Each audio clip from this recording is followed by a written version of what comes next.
कई कंपनीज मिल करके पहले मार्केट बनाती है, मार्केट में अपनी पहचान बनाती है, फिर उसी बीच कोई एक ऐसा वेदांत बादशाह आता है जो उनके बनाए गए मार्केट में कुछ स्पेसिफिक रीजंस के माध्यम से अपनी अलग पहचान बना लेता है। नमस्कार, मैं Shubham Keshni, motivational speaker, business author, trainer, life coach. Welcome to this video.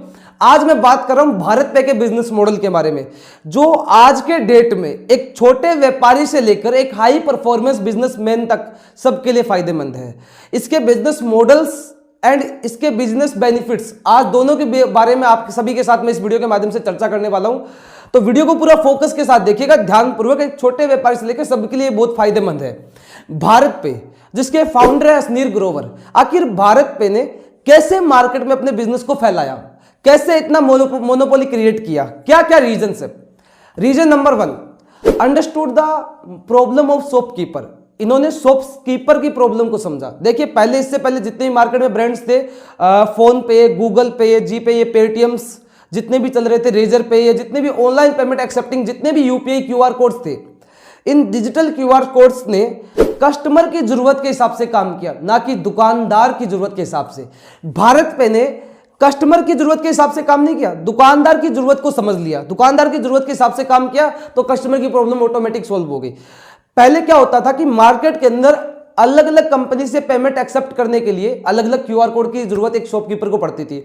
Phone पे, जीपे, पेटीएम, इनसे पेमेंट लेने के लिए हर एक की डिजिटल क्यूआर कोड की जरूरत थी, जिसमें कस्टमर को क्या होता था, कस्टमर को बेनिफिट, कोई कैशबैक मिलता था। इस वजह से कस्टमर की डिमांड होती थी, कस्टमर के डिमांड के अकॉर्डिंग शॉपकीपर एक डिजिटल क्यूआर कोड रखता था।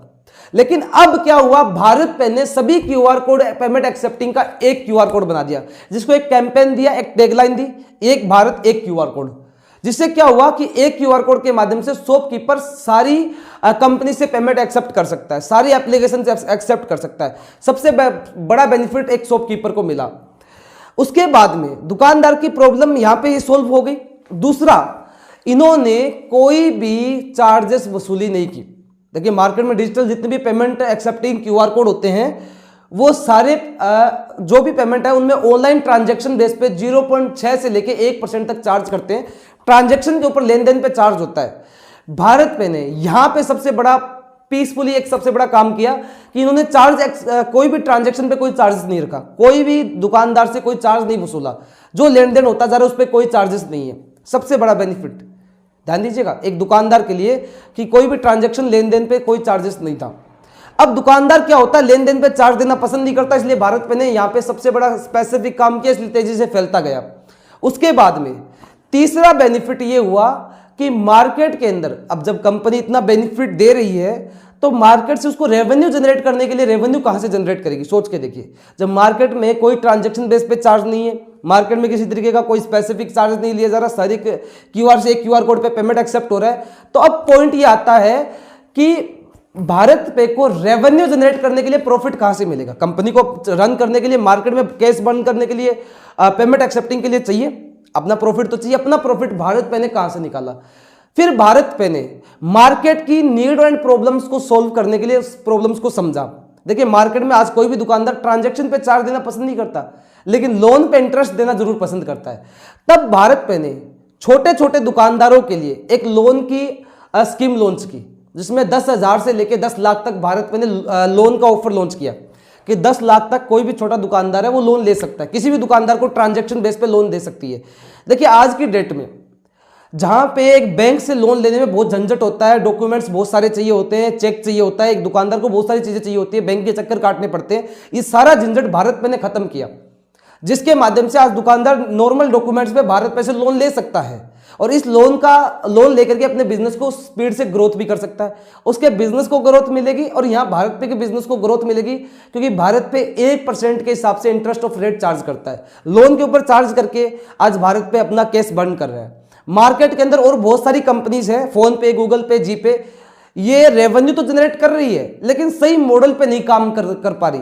इनका मॉडल क्या है, ट्रांजैक्शन बेस पे चार्ज करना। भारत पे का मॉडल क्या है, लोन पे इंटरेस्ट रेट, जो एक हर दुकानदार दे सकता है।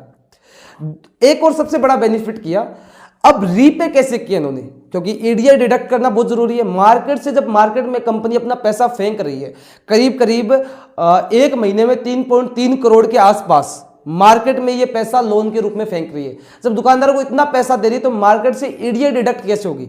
देखिए यहां पे सबसे बड़ी प्रॉब्लम कहां पे आती है, दुकानदार मंथली ईडीए डिडक्ट नहीं कर सकता, उसको चुकाने में थोड़ा प्रॉब्लम आता है मंथली ईडीआई में।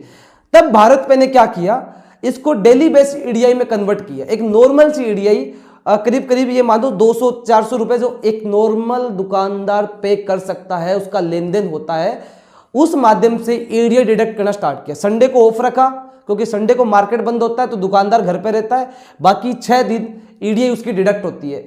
आज की डेट में भारत पे का 96% repay of rate of interest है। 96% मार्केट से ईडीआई कलेक्ट हो रहा है, 1% रेट ऑफ इंटरेस्ट पे मार्केट में ये लोन दे रही है।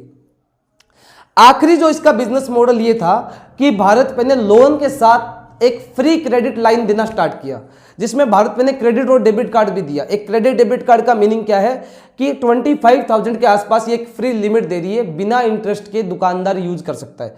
यहां पे क्या हुआ, मार्केट में फैलने में भारत पे को बहुत ज्यादा हेल्प मिली कि इन्होंने क्रेडिट डेबिट की सुविधा दी, फैसिलिटी दी। इसके अलावा एक सबसे बड़ा बेनिफिट जो हर किसी को मिल सकता है और हर किसी को मिल भी रहा है मार्केट में, भारत पे 12% क्लब इन्होंने लॉन्च किया। 12% क्लब क्या है, साल का 12% इंटरेस्ट एनबीसीआई दे रही है। एनबीएफसीआई क्या है कि 12% इंटरेस्ट दे रही है, ये आरबीआई की गाइडलाइन में ही होता है। यानी कि आज मेरा 1 लाख रुपए अगर मेरा भारत पे में सेविंग हो रहा है तो साल का 12,000 रुपए मुझे आ रहा है, जो सबसे बड़ी इनकम है, जिसको पैसिव इनकम बोल सकते हैं कि 1 लाख रुपए भारत पे में सेव किया तो साल का 12,000 रुपए आ रहा है, महीने का 1,000 रुपए इंटरेस्ट आ रहा है। इंटरेस्ट को जब मर्जी आप अपने अकाउंट में सेव कर सकते हैं, यानी इंटरेस्ट रेट जितना भी आपने अर्न किया वो सारा, और जब मर्जी आप अपना पेमेंट निकाल सकते हैं, पेमेंट को भी बैंक में ट्रांसफर कर सकते हैं।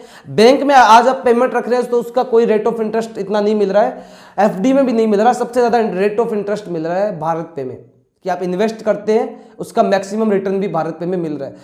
ये एक शेयर मार्केट के अकॉर्डिंग ही देख लीजिए आपकी, आपका पैसा भी सेफ है यहाँ पे, और दूसरा आपको रेट ऑफ इंटरेस्ट के अकॉर्डिंग आपको इंटरेस्ट भी मिल रहा है। मंथली 1,000 रुपये, साल का 12,000 रुपये, 1 लाख का आ रहा है। तो यानी कि भारत में आप इन्वेस्ट भी कर सकते हैं। एक आम दुकानदार अगर इन्वेस्ट करना चाहता है, अगर आप 1,000 रुपये भी इन्वेस्ट करें तो भी आपको उसका इंटरेस्ट मिलेगा। ये सबसे बड़ा बेनिफिट है भारत पे के अंदर। तो ये कंप्लीट पूरे सिस्टमेटिक तरीके से इन्होंने इस वीडियो के अंदर एक चीज देखिए, इन्होंने टोटली ऐसा सिस्टम जनरेट किया जिसमें मार्केट में कस्टमर की प्रॉब्लम भी सॉर्ट आउट हुई, दुकानदार को परेशानी नहीं हुई, उसको लोन भी मिलने लग गया, लोन की फैसिलिटी दी। जो बाकी कंपनी सिर्फ पेमेंट एक्सेप्टिंग कर रही है, बाकी कंपनीज नहीं कर पाई। भारत में थोड़ा सा प्रॉब्लम्स को समझने के ऊपर फोकस किया। कस्टमर की प्रॉब्लम हर कोई समझ रहा है, एक शॉपकीपर दुकानदार की प्रॉब्लम्स पे काम किसी ने नहीं किया, इन्होंने उसी यूनिकनेस पे काम किया, उसी यूनिकनेस पे काम किया तो मार्केट में कंटिन्यूसली ग्रोथ भी मिली, कंटिन्यूसली मार्केट में ग्रोथ कर पाई। तो ये कुछ टिप्स थे जिनके माध्यम से भारत में अपना मार्केट कैप्चर बढ़ाया स्पीड से, मार्केट में स्पीड से फैलती गई और स्पीड से फैल रही है। इसमें आपको सबसे बड़ा बेनिफिट कि आप इसमें इन्वेस्ट करके बहुत ज्यादा अर्न कर सकते हैं। अगर आप अर्न करना चाहते हैं तो इन्वेस्टमेंट आपके लिए बेस्ट ऑप्शन है। इसके अलावा एक आम दुकानदार के लिए सबसे बड़ा बेनिफिट, अगर वो भारत पे का क्यूआर कोड अपनी शॉप पे रखता है तो वो लोन की सुविधा फैसिलिटी मिल रही है, इंटरेस्ट रेट और बहुत सारे कैशबैक और तमाम इसके अंदर मिलता रहता है। सो आई होप सो कि आप अंडरस्टैंड कर पाए। ये 5 रीजन थे जिसके माध्यम से असनीर ग्रोवर ने भारत पे कंपनी जिसको बनाया उसको मार्केट में बहुत स्पीड से फैला पाया। आज मार्केट में कंपनीज बहुत मार्केट में काम कर रही है, लेकिन एक कोई वेदांश भाषा थोड़ा सा अगर अलग से काम करता है तो वो स्पीड से सारी मार्केट को कैप्चर कर सकता है। ये एक स्पेसिफिक रीजन था जिससे भारत पे ने कंटिन्यूसली मार्केट में ग्रोथ किया। तो आई होप सो आप कंप्लीटली समझ पाए हैं। ऐसे ही कंप्लीटली पावरफुल लर्निंग्स के लिए, वीडियोस के लिए हमारे साथ बने रहिए। चैनल पे नया है सब्सक्राइब करके बेल आइकन को हिट कर लीजिए। ऐसी टिप्स कंटिन्यूसली आपको मिलती रहेगी। चलिए पेज पे देख रहे फॉलो कर लीजिए, इंस्टाग्राम पे तो आप लाइक कर लीजिएगा। ऐसे ही बने रहिए। Thank you so much. Thank you for everyone.